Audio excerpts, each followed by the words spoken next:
Everyone, welcome to study with Tisha. तो आज हम सेमेस्टर 5 में जो सीएन का सब्जेक्ट चल रहा है उसमें हमने 2 लेक्चर देख लिए। ये थर्ड लेक्चर है जिसमें आज हम पढ़ेंगे इंटरनेट ट्रांसपोर्ट प्रोटोकॉल सर्विस, यानी कि इंटरनेट की मदद से जो ट्रांसपोर्ट होता है, यानी कि एक जगह से दूसरी जगह जो ट्रांसपोर्ट होता है तो उसमें कुछ रूल्स एंड रेगुलेशन होते हैं। ये रूल्स मीन्स के प्रोटोकॉल, कुछ प्रोटोकॉल्स होते हैं तो वो सर्विसेज देते हैं। तो वो कौन सी सर्विसेज है वो देखेंगे। तो 2 सर्विसेज होती है, एक टीसीपी सर्विस एंड दूसरी है यूडीपी सर्विस। टीसीपी का फुल फॉर्म आपको याद रखना है, transmission control protocol, transmission control protocol. And UDP का आपको याद रखना है, यूज़र डेटाग्राम प्रोटोकॉल। ठीक है, अभी टीसीपी वाला जो है वो कनेक्शन ओरिएंटेड है, यानी कि a setup required between client and server process. यानी कि यहाँ पे क्लाइंट होता है, यहाँ पे सर्वर होता है, तो उन दोनों के बीच में सेटअप होता है, यानी कि सेटअप का रिक्वायरमेंट होता है। क्यों? क्योंकि कनेक्शन है इसलिए।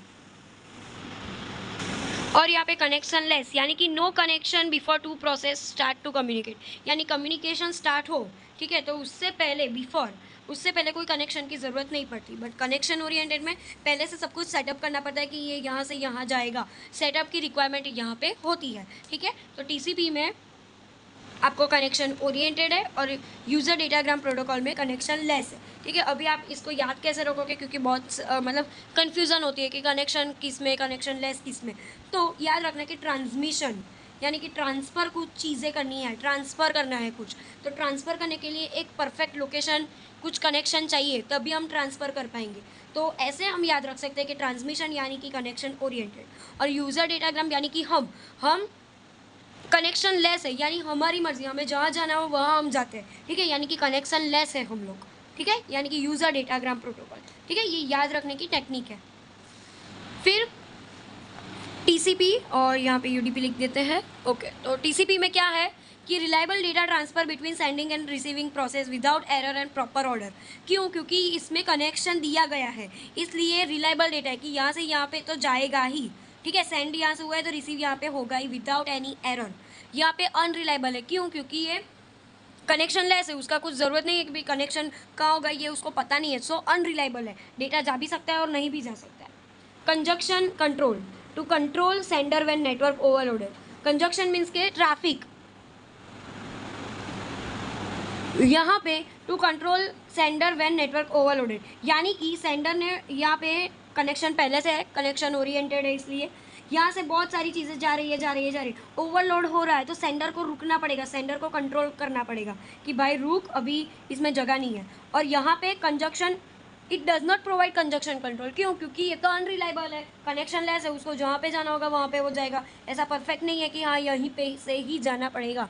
ठीक है, अभी टीसीपी में it does not provide timing, इसमें टाइमिंग प्रोवाइडेड नहीं होती। एटलीस्ट थ्रूपुट एंड गारंटी देता है कि not preferred in real time application, मतलब ये रियल टाइम है तो पॉसिबल है ही नहीं, बट थ्रूपुट की गारंटी देता है। ठीक है, इसमें रिलायबिलिटी की प्रोवाइड नहीं की जाती, रिलायबिलिटी नहीं होती, इसमें पहुंच भी सकता है नहीं भी पहुंच सकता है। फ्लो कंट्रोल, थ्रूपुट की गारंटी, सिक्योरिटी, ये सारे को कुछ भी गारंटी प्रोवाइड नहीं करता।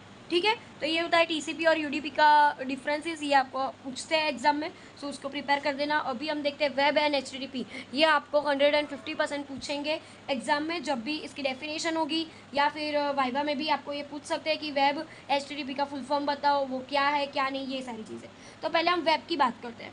तो early 1990 internet was use only for by researchers, academics and university student. पहले क्या होता था 1990 में कि इंटरनेट जो है ना वो सिर्फ रिसर्च करने वाले, एकेडमिक्स में या फिर यूनिवर्सिटी के स्टूडेंट ही यूज़ करते थे। न्यू एप्लीकेशन www का फुल फॉर्म क्या है? World wide web. ठीक है, इसका एक फुल फॉर्म आपको याद रखना है, मैं अंडरलाइन कर देती हूँ। World wide web www arrived in 1994 में बर्नर ली ने ये वाला वर्ल्ड वाइड वेब, उन्होंने न्यू एप्लीकेशन लॉन्च की।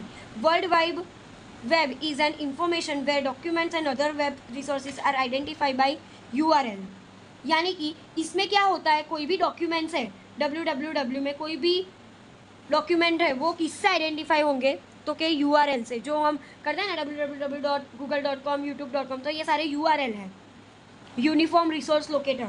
ठीक है, ये इसका भी फुल फॉर्म आपको याद रखना पड़ेगा, यूनिफॉर्म रिसोर्स लोकेटर। फिर आता है interlink by hypertext link and can be access via internet, यानी कि ये जो गूगल है एक वेब है।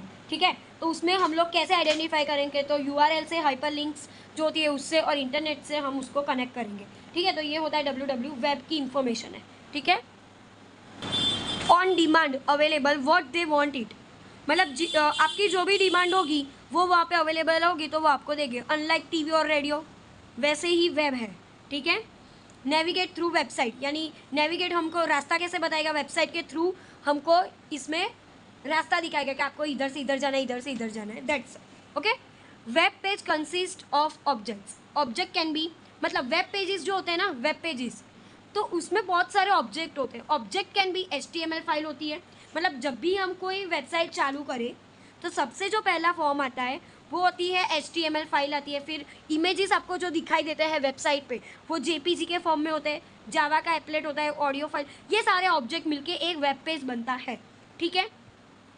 Web page consist of base HTML, उसका जब भी हम वेब डेवलपमेंट सीखते हैं, ठीक है, तो उसमें वेब पेजेस बनाने होते हैं तो उसका बेस क्या होता है HTML। सबसे पहले आपको बोलेंगे कि HTML सीखो, फिर आता है CSS, फिर बोलेंगे कि जावास्क्रिप्ट सीखो, ठीक है। तो ये होती है web page consist of base HTML। File which include several referral object, मतलब बहुत सारी फाइल भी होती है, तो ये सारी होती है हाइपरलिंक्स हमारी। फिर आता है each object is addressable by a URL, मतलब कोई भी ऑब्जेक्ट है, कोई भी HTML फाइल कोई भी ले लो तो वो वेबसाइट पे एक URL की तरह हमें एड्रेस बताएगी। URL means uniform resource locator. तो वो URL कैसा होता है, आपको URL एग्जाम में पूछे तो आपको ये लिखना है, ये हमारा URL है, ठीक है, ये पूरा हमारा URL है।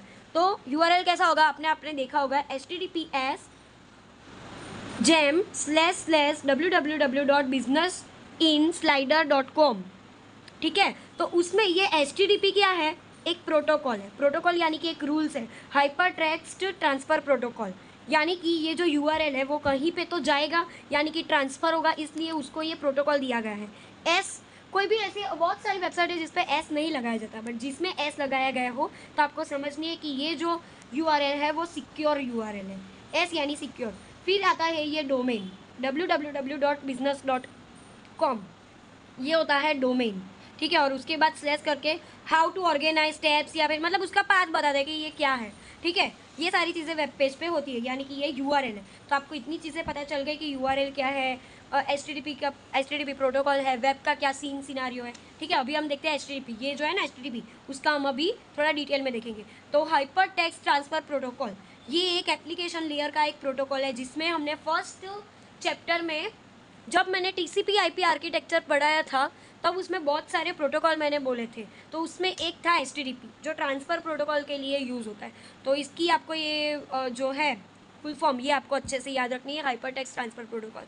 It is implemented in 2 programs. Hypertext protocol है ये 2 जगह पे इम्प्लीमेंट होता है, एक तो क्लाइंट प्रोग्राम में और सर्वर। क्यों, क्योंकि वहीं से तो क्लाइंट में से सर्वर में जाता है, सर्वर में से क्लाइंट में जाता है, तो ये ट्रांसफ़र होने के लिए है ना इन्फॉर्मेशन, तो ट्रांसफ़र के लिए ये प्रोटोकॉल यूज़ होता है। Exchanging HTTP message each other, ठीक है। HTTP defines the structure of this messages. HTTP क्या डिफाइन करता है कि ये जो हमने मैसेजेस पासिस करने हैं उसका एक स्ट्रक्चर हमें देता है कि how web client web server exchange message, मतलब कि वेब क्लाइंट और सर्वर कैसे एक्सचेंज करेंगे, ये सारी चीज़ों का स्ट्रक्चर जो है वो हमें HTTP डिफाइन करके देता है।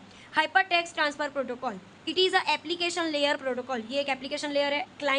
क्लाइंट में क्या होता है, अ ब्राउज़र दैट, क्लाइंट क्या करता है, रिक्वेस्ट करता है, रिसीव करता है जो भी मैसेज आए वो, और डिस्प्ले करता है।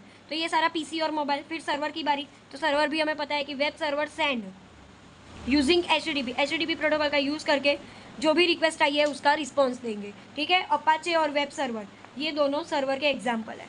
और client initial TCP connection to server using port 80, यानी कि ये यहाँ से यहाँ ट्रांसफ़र करे, पर कौन से वाले पोर्ट नंबर पर, तो पोर्ट नंबर 80। अभी पोर्ट क्या है ये आपको पता चल जाना चाहिए क्योंकि हमने सॉकेट भी पढ़ लिया है इसलिए, ठीक है। पोर्ट नंबर 80 जो है वो डिफ़ॉल्ट है कि क्लाइंट जो भी इनिशिएट करेगा इनिशिएशन, तो वो TCP कनेक्शन करेगा पहले। तो जब भी देखो ये क्लाइंट है, यहाँ पे सर्वर है, ठीक है, तो पहले तो उसको कुछ इन्फॉर्मेशन इधर देनी है। चलो ये क्लाइंट है, ये सर्वर है, यहाँ पे उसको कुछ भी इन्फॉर्मेशन यहाँ पे देनी है, ठीक है। तो यहाँ से यहाँ वो जब भी देगा इन्फॉर्मेशन, ठीक है, इन्फॉर्मेशन जब भी वो देगा तो वो क्या करेगा, पहले तो यहाँ पे कनेक्शन करेगा। तो यहाँ पे एक पोर्ट नंबर 80 होगा, वहाँ पे वो पहले कनेक्शन करेगा, TCP कनेक्शन करेगा, उसके बाद मैसेज भेजेगा कि भाई रिक्वेस्ट करेगा, उसके बाद ये रिक्वेस्ट का रिस्पॉन्स देगा। तो ये होता है पूरा process. HTTP message exchange between browser and web server. ये ब्राउज़र है, क्लाइंट हमारा ब्राउज़र, और ये सर्वर है, ये दोनों के बीच में ये सारी चीज़ें एक्सचेंज होगी। ये एक स्टेटलेस प्रोटोकॉल है, ये आपको ध्यान में रखना है कि ये बहुत ही इंपॉर्टेंट लाइन है। HTTP is stateless protocol. HTTP is stateless protocol. Server maintains no information about past client events. यानी कि एक बार सर्वर ने रिस्पॉन्स भेज दिया, ठीक है, अभी आप दूसरी बार भेजोगे कि भाई मुझे ये चाहिए, तो वो नहीं देगा। क्यों? क्योंकि इसके पास पास्ट क्लाइंट रिक्वेस्ट की इंफॉर्मेशन नहीं होगी, क्योंकि वो स्टेटलेस प्रोटोकॉल है इसलिए। ठीक है, अभी हम नेक्स्ट लेक्चर में non persistent and persistent connection देखेंगे। ठीक है, ये सारी कनेक्शन मेथड है वो हम नेक्स्ट लेक्चर में देखेंगे। कोई भी डाउट हो तो आप मुझे स्टडी विद टीशा नेम के मेरे इंस्टाग्राम आईडी पे आप मुझे DM कर सकते हो। ठीक है, थैंक यू।